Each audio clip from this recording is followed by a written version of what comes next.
잘 지내셨나요? 날씨가 너무 덥죠. 아까 전도사님께서도 말씀하셨지만, 이 무더운 날씨 속에서도 이렇게 오신 여러분들, 뭐 하나님 예배하는 건 당연하지만, 그럼에도 불구하고 하나님 정말 귀하게 보실 거라고 믿습니다. 아멘. 우리 옆 사람에게 인사할까요? 더운 날씨 오시느라 고생하셨습니다. 인사하겠습니다.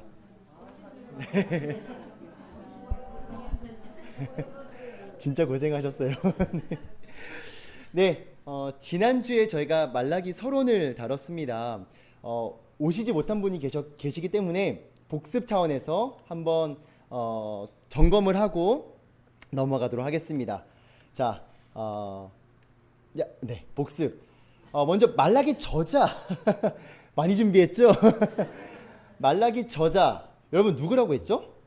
말라기입니다. 우리가 말라기 저자에 대해서 세 가지 추측이 있었었죠. 어떤 선지자의 별명이다. 그리고 그냥 나의 사자라는 어떤 호칭이다. 그리고 진짜 실제 인물이다. 이 세 가지 견해가 있었는데 저희는 무엇으로 결정했죠? 실제 인물이다 결정을 했습니다. 그리고 저작 연대는 이건 좀 시험 되실 것 같아서 제가 빨리 넘길게요. 자, 516년에서 458년에 말라기 선지자가 활동했던 것으로 추측을 합니다. 이때 같이 활동했던 선지자들의 활동했던 인물들이 있었어요. 2명이었는데 혹시 기억하시나요? 오, 감사합니다. 느헤미야와 에스라이죠. 네, 그리고 시대적 상황은요. 남유다가 바벨론 제국에 의해서 멸망하게 되고 포로로 다 잡혀갑니다. 1차 그런 와중에 페르시아 제국이 또 뭐랄까요 패권을 갖게 되면서 남유다를 컨트롤하게 하죠. 그래서 페르시아 제국의 왕 고레스 왕에게 하나님이 감동을 주어서 남유다 사람들을 귀환하게 합니다. 포로되었던 남유다 사람들을 3번에 걸쳐서 귀환하게 하죠. 그래서 1차 포로 귀환 때 수룹바벨이라는 인물이 인도를 해서 1차 귀환을 하고 그때 성전을 재건합니다. 무너진 성전을 재건해서 활동을 하게 됩니다. 그 와중에 남유다 사람들은 잘못된 기대감을 갖고 삽니다. 성전이 지어졌으니까 뭔가 좀 잘 되지 않을까, 뭔가 가시적인 번영과 또 그런 잘못된 기대감을 갖고 살다가 현실에 부딪히게 됩니다. 그래서 무기력하게 되죠. 그래서 남유다 사람들이 하나님에 대한 실망감, 배신으로 살아가게 됩니다. 그때 등장한 인물이 바로 말라기입니다. 그래서 그 말라기 선지자가 어떤 또 메시지를 전할지 오늘부터 본격적으로 들어가겠습니다. 부모님의 사랑을 깊이 깨달은 적이 있습니다.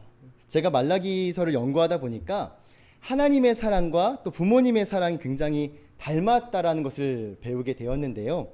부모님의 사랑이 언제 깊이 깨달았냐면 언제일 것 같아요? 군대에 갔을 때입니다. 군대 갔을 때 군대에서 부모님과 물리적으로 거리가 멀어지다 보니까 부모님의 손길이 딱 끊기기 시작했고 부모님의 손길이 그리워지기 시작합니다. 그러면서 군대에서 부모님이 날 정말 많이 사랑하셨구나 라는 것을 깨닫게 되었죠. 두 번째는요, 결혼할 때입니다. 남자는 결혼하면 효자가 된다던데 결혼을 하니까요, 어머니 아버지가 참 많이 나를 사랑해 주셨구나. 제가 당연하게 생각했던 것들을 제가 하니까 결혼을 해서 제가 직접 하다 보니까 부모님의 손길을 더 그리워지게 되었습니다. 마지막 세 번째는요, 언제냐면 저 일찍 좀 깨달았는데 7살 때였어요. 어떤 사건이 있었냐면 제가 말썽을 너무 많이 피워서 어머니가 한 번쯤 들어본 멘트일 텐데 그렇게 말 안 들으면 팬티바람으로 나가라고 그런 말씀을 많이 하셨습니다. 저희 어머니도 그런 말씀 많이 하셨는데요. 팬티바람으로 나가 이렇게 얘기를 정말 많이 하셨어요. 저는 너무 그게 무서워서 막 울곤 했는데 언제 한 번은 결단을 했습니다. 어머니 말씀 잘 들어야지. 그래서 팬티바람으로 나가 있을 때 진짜 팬티바람으로 나갔습니다. 그 앞에 있는 놀이터에서 이제 그네를 탔는데요. 이제 팬티바람으로 그러면서 너무 서글펐어요. 왜냐면 어머니가 그렇게 말씀하시는 그 말씀을 들었을 때 우리 부모님이 날 진짜 사랑하시는 게 맞나? 이런 생각이 들더라고요. 근데 10분 있다가 어머니가 등장하십니다.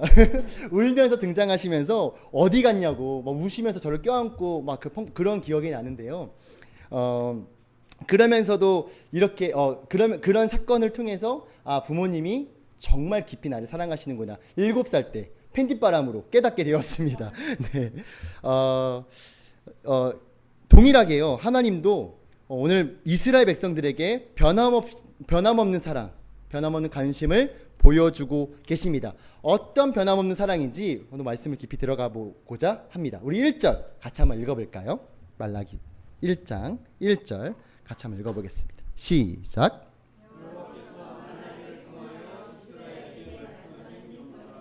네, 1절에서는 다른 선지서처럼 세 가지 정보를 제공하고 있습니다. 첫 번째는 보내는 자, 그리고 두 번째는 받는 자, 그리고 세 번째는 내용입니다. 자, 보내는 자는 우리가 익히 알듯이 이스라엘의 하나님 여호와이시죠. 말씀을 보내는 자. 그리고 받는 자는 누구이죠? 그쵸, 이스라엘 백성들입니다. 그리고 그 내용은요, 경고라고 함축되어서 설명하고 있어요. 경고, 히브리어로 번역을 하자면 무거운 짐이라는 뜻을 지니고 있습니다. 무거운 짐. 왜 무거운 짐이라는 의미가 내포되어 있을까요? 아무래도 암흑시대에 하나님의 사자, 또 선지자들이 하나님의 말씀을 전할 때 그 말씀이 진중하고 무거운 내용임을 알 수 있습니다. 이스라엘 백성들을 향한 하나님의 아버지의 마음이 경고, 즉 무거운 짐이라는 표현으로 백성들은 더욱 집중했을 거라고 생각합니다. 무겁고 진중한 하나님의 말씀, 그 경고 어떤 말씀인지 우리 2절을 통해서 한번 보도록 하겠습니다. 자, 2절 같이 한번 읽어볼까요? 시작.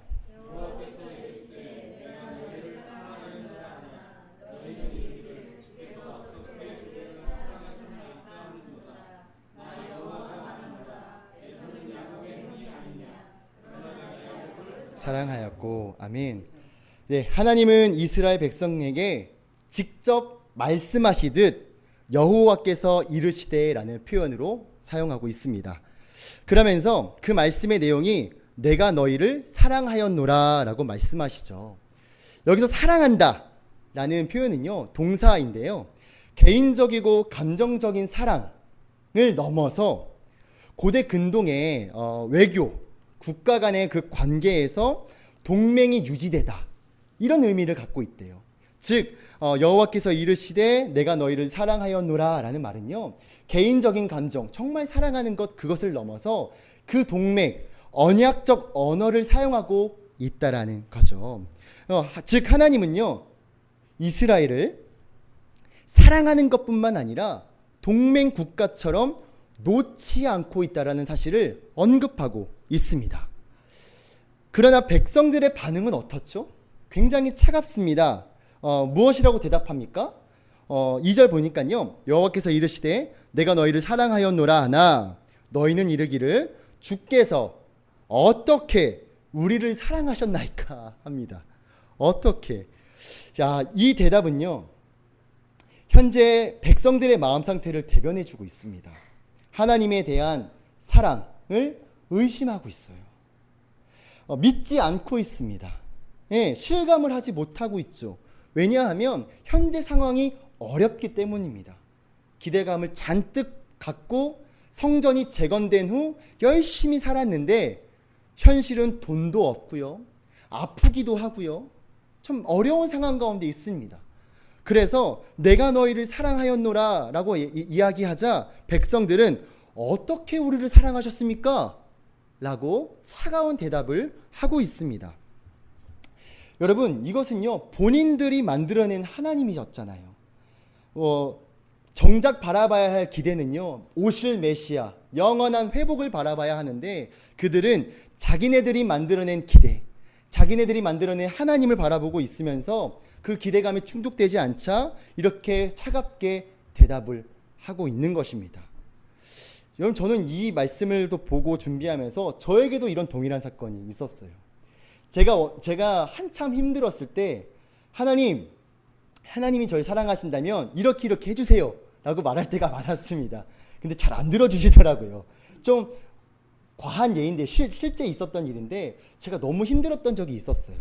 그 대학교를 다니던 시절이었는데 학교가 노원에 있었거든요. 저기 4호선 끝이었습니다. 너무 힘들었는데 제가 학교를 마치고 집으로 귀가하던 중에 지하철이 들어오고 있었습니다. 제가 너무 힘들어서 하나님한테 이렇게 기도했어요. 하나님, 그 지하철 의자가 두 가지가 있어요. 종류가. 하나는 까칠까칠해서 편한 의자고요. 하나는 맨들맨들해서 미끄러지는 의자예요. 근데 제가 2시간 동안 지하철을 타다 보니까 그 까칠까칠한 의자가 훨씬 더 허리가 덜 아프더라고요. 번뜩 떠올랐습니다. 하나님, 저를 사랑하시면 까칠까칠한 의자를 보내주세요. 근데 싹 들어오는데 무슨 의자가 들어왔게요? 반들반들한 의자가 들어왔습니다. 하나님한테 원망하고 하나님 저 안 사랑하시죠? 이런 적이 있는데요. 이건 가벼운 이야기고요. 우리가 살아가면서 우리가 만들어낸 기대, 우리가 하나님 저 사랑하시면 이렇게 하면 안 되잖아요. 이런 우리가 만들어낸 기준을 가지고 하나님의 사랑을 의심하고 왜곡되게 받아들이고 있지는 않은지요. 오늘 이스라엘 백성들, 오늘 읽은 말씀 중에 이스라엘 백성들이 딱 그렇습니다. 자기네들이 만들어낸 기대, 자기네들이 만들어낸 하나님의 역사를 바라보면서 하나님의 사랑을 의심하고 믿지 않고 있죠. 그런 이스라엘 백성들에게 하나님은 어떻게 말씀하시는지 우리 한번 말씀 3절 그리고 3절 2절 3절만 읽겠습니다. 3절 같이 한번 읽어볼게요. 시작.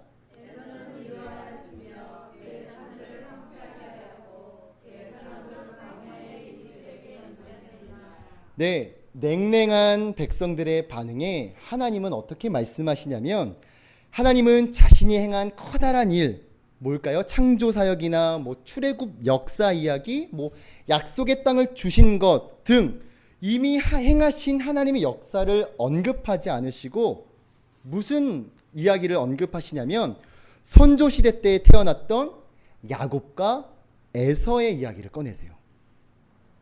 그 쌍둥이의 일을 증거로 이야기를 풀어가십니다. 왜 야곱과 에서의 이야기로 하나님의 마음을 표현하셨을까요? 야곱과 에서, 여러분 야곱과 에서는 쌍둥이였습니다. 아무리 생각해도요, 에서는 버림받고 그리고 야곱이 선택받을 만한 일을 한 적이 없는데 하나님께서는 모태에서부터 누굴 선택했냐면 야곱을 선택하셨습니다. 그리고 아브라함 언약의 상속자로 삼으셨죠.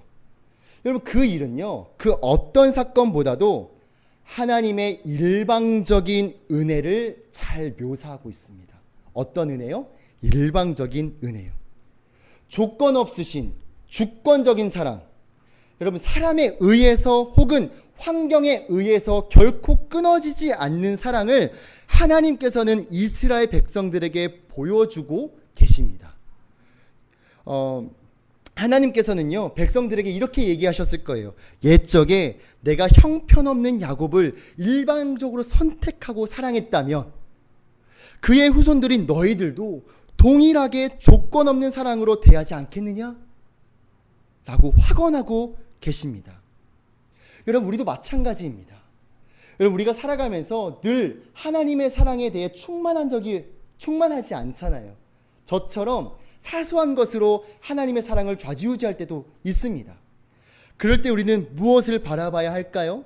환경이요? 우리에게 주어진 것들이요? 아닙니다. 바로 우리를 값없이 사랑하신, 구원받을 자격도 없고 구원받을 만한 일도 하지 않았는데 나를 위하여 십자가에서 돌아가신, 생명을 내어주신 그 십자가의 은혜를 바라봐야 합니다. 여러분 그것을 통하여서 하나님의 깊은 사랑을 느낄 수 있습니다. 우리를 위해서 생명을 내어주신 그 사랑, 이런 분이 이제 와서 우리에게 사랑을 거두시고 구원을 거두실까요? 그럴 일 절대 없으시죠. 로마서 8장에는 이런 말씀이 있습니다. 환난, 곤고, 박해, 기근, 적신, 위험, 칼, 사망이나 생명이나 천사들이나 권세자들이나 현재일이나 장래일이나 능력이나 높음이나 깊음이나 다른 어떤 피조물이라도 우리 주 그리스도 예수 안에 있는 하나님의 사랑을 끊을 수 없느니라. 믿으십니까? 이것이 우리의 능력이자 소망일 줄 믿습니다.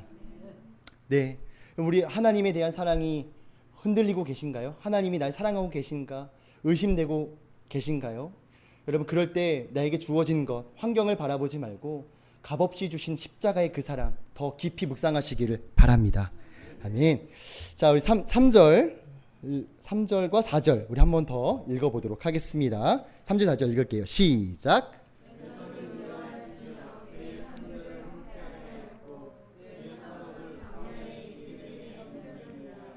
에돔은 말하기를 우리가 무너뜨림을 당하였으나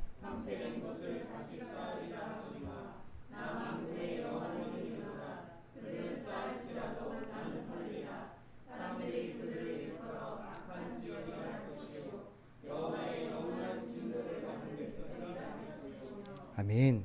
여러분 3절 초반에 에서를 미워하였으나라고 시작을 하죠. 에서를 미워했다라는 것은 실제로 에서를 정말 미워했다 이런 말이 아니라 단순한 하나님의 주권적 선택을 나타내기 위한 표현이었어요. 즉 미워할 짓을 해서 미워한 것이 아니라 야곱을 선택했다 이런 표현이었는데요.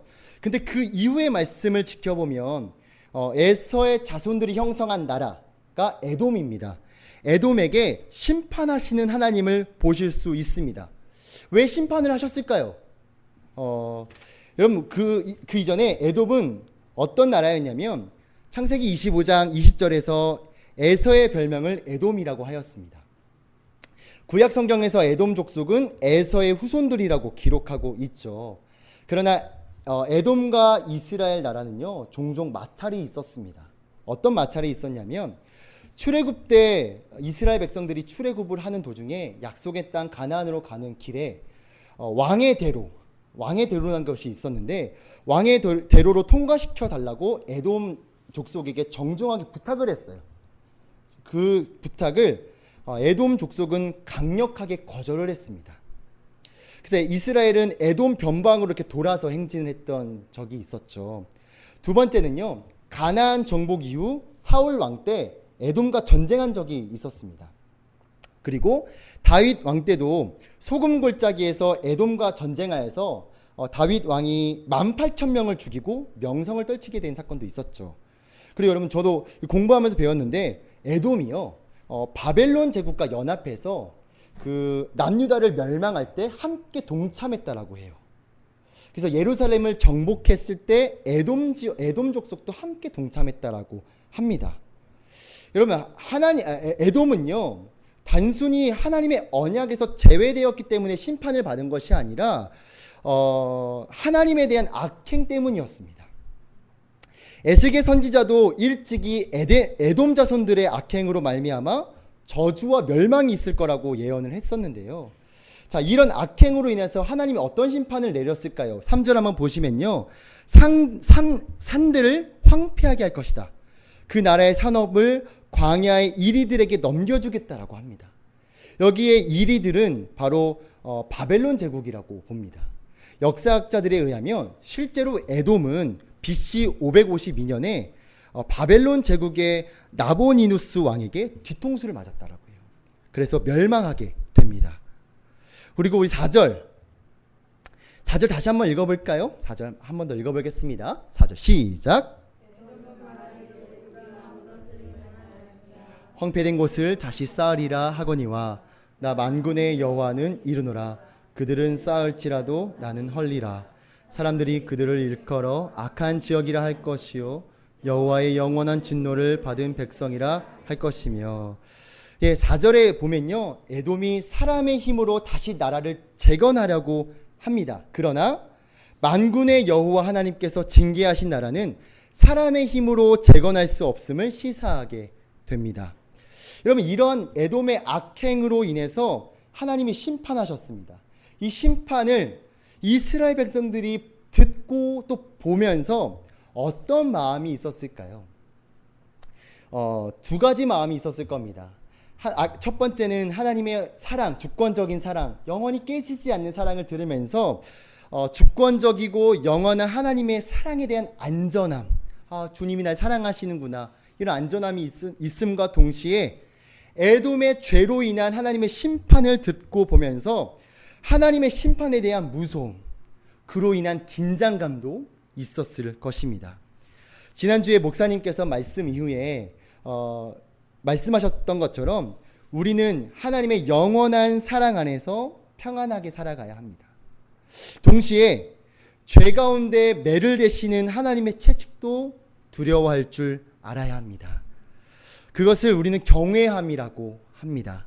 저와 여러분들은 하나님을 경외하는 여러분들이 되시기를 축복합니다. 네, 우리 5절 한번 읽어볼까요? 5절 같이 한번 읽어보겠습니다. 시작.